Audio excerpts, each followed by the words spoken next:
आपका स्वागत है। महत्वपूर्ण जानकारियों के लिए चैनल को अभी सब्सक्राइब करें। दोस्तों, केंद्रीय कर्मचारियों की अब हुई बल्ले बल्ले। कर्मचारियों के लिए एक बड़ी खुशखबरी।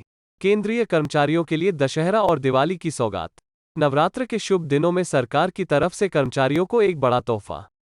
तो आइए जानते हैं क्यों खास है केंद्रीय कर्मचारियों के लिए यह दशहरा।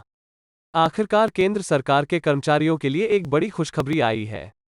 केंद्रीय कर्मचारियों का महंगाई भत्ता में इस बार 4% की बढ़ोतरी।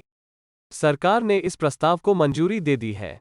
इस बढ़े हुए डीए को बीती 1 जुलाई 2022 से लागू किया जा सकता है। कैबिनेट ने सरकारी कर्मचारियों का 4% महंगाई भत्ता बढ़ाने पर मुहर लगा दी है। मौजूदा महंगाई भत्ता 34% है, जिसे अब 4% बढ़ाकर 38% कर दिया गया है। इस हिसाब से कर्मचारियों को सितंबर की सैलरी में 2 महीने का एरियर मिलेगा। सरकार के इस निर्णय का मौजूदा 50 लाख केंद्रीय कर्मचारियों और 62 लाख पेंशनधारकों को सीधे तौर पर फायदा मिलेगा। डीए में बढ़ोतरी के बाद कर्मियों की सैलरी में 6,840 से लेकर 27,312 रुपये के बीच तक वृद्धि होगी।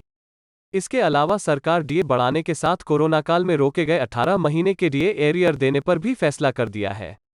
केंद्रीय कर्मचारियों को एकमुश्त 1.5 लाख रुपये तक मिल सकते हैं।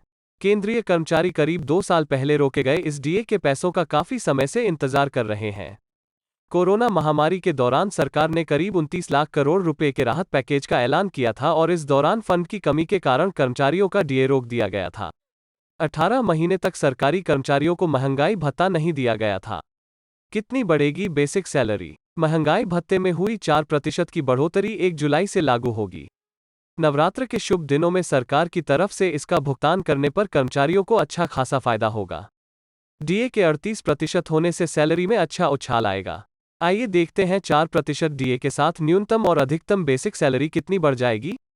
आइए अधिकतम बेसिक सैलरी पर कैलकुलेशन करते हैं। अगर कर्मचारी की बेसिक सैलरी अगर 56,900 रुपये है तो अब नया महंगाई भत्ता 38% 21,662 रुपये प्रति माह मिलेगा। अब तक महंगाई भत्ता 34% 19,346 रुपये प्रति माह मिलता था। यानी कि महंगाई भत्ता बढ़ा 2,260 रुपये प्रति माह और सालाना सैलरी में इजाफा 27,120 रुपये। चलिए अब न्यूनतम बेसिक सैलरी पर कैलकुलेशन करते हैं। अगर कर्मचारी की बेसिक सैलरी 18,000 रुपये है तो अब नया महंगाई भत्ता 38% 6,840 रुपये माह मिलेगा। अब तक महंगाई भत्ता 34% 6,120 रुपये माह मिलता था। यानी कि महंगाई भत्ता बढ़ा 1,080 रुपये माह और सालाना सैलरी में इजाफा 8,640 रुपये। दोस्तों, अन्य महत्वपूर्ण जानकारियों के लिए हमारे चैनल को अवश्य सब्सक्राइब करें। धन्यवाद।